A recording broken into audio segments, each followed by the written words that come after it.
Joining us now, Democratic Congresswoman Debbie Wasserman Schultz of Florida. She is a member of the House Appropriations Committee and was in that meeting. Congresswoman, it's a pleasure to see you always. So take us into that meeting. What happened? You know, in the Democratic caucus meeting that I just left, we heard from Leader Hakeem Jeffries and our senior members who are all unified and focused on making sure that we can take care of the needs of the American people based on the votes that we take before the government shuts down in 12 and a half hours.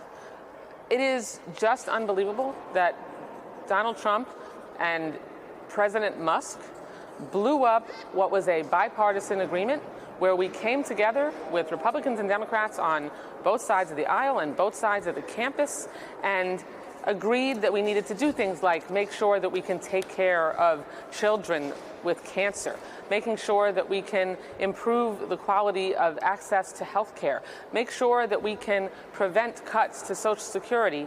And Republicans did the bidding, bowing and scraping to an unelected billionaire and incoming President Trump, because they are quaking in their boots and they are a chaos caucus that doesn't know how to get out of their own way. So, with that said, as you point out, it's 12 hours, 42 minutes, and 50 seconds until a government shutdown, unless there is something that can come out from the House that would then go to the Senate. And is there anything you see that could be a bridge builder? I don't know, the skinny CR with side. I mean, what is it that you think could come out that could avert a shutdown? Well, while I'm not going to negotiate on TV here, I was heartened to hear from Leader Jeffries in their caucus meeting that there has been outreach from the Republicans. There isn't an imminent vote. We don't have a proposal. We need to make sure that we all have time to review whatever it is that they are able to agree on. But we had a bipartisan agreement that was blown up by an unelected billionaire who is now the richest man in the world, who enriched himself now since Election Day, Jose, and doubled his net worth.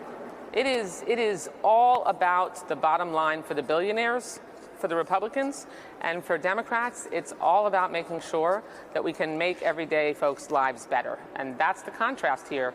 And we're not going to just roll over and bow and scrape to Elon Musk and Donald Trump like the Republicans are willing to. So if there is no rollover or agreement possible, how long do you think a shutdown could last? There doesn't need to be a shutdown. Let's be clear. We have a bipartisan agreement that we could put on the floor and pass today.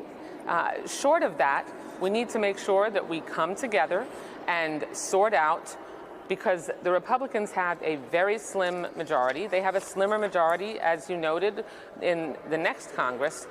They are going to need us to pass anything, as we saw last night. So we're willing to come to the table and work together to get something accomplished, but it has to deliver for the American people, and it cannot hurt them. We have to pass the disaster relief. We have to bring help in for our farmers across the country. We have to make sure that we buttress our budget and ensure that it actually improves the lives of American people, not hurts them.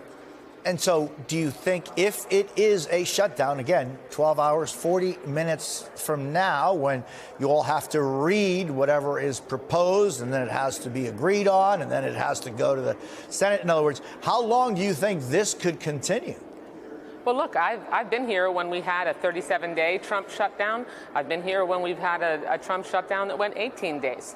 I mean, this is a guy who doesn't really care about the impact of a shutdown on the American people, on our workers. TSA agents would be going without pay.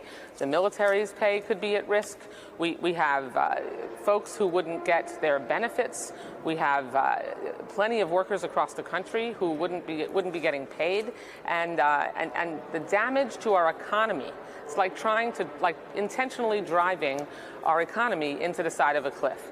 That's what the Musk-Trump shutdown would be, and they don't really seem to care, and they've proven they don't care because they've shut us down for days in the past and lost.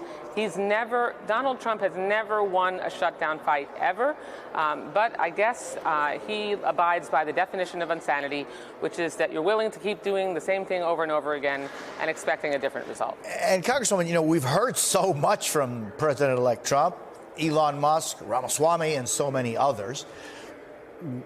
Where is President Biden in all of this? Have you spoken with him? Has he been involved? President Biden has made it very clear that the bipartisan agreement that was reached, that the Musk-Trump team breached, is what we should put on the floor.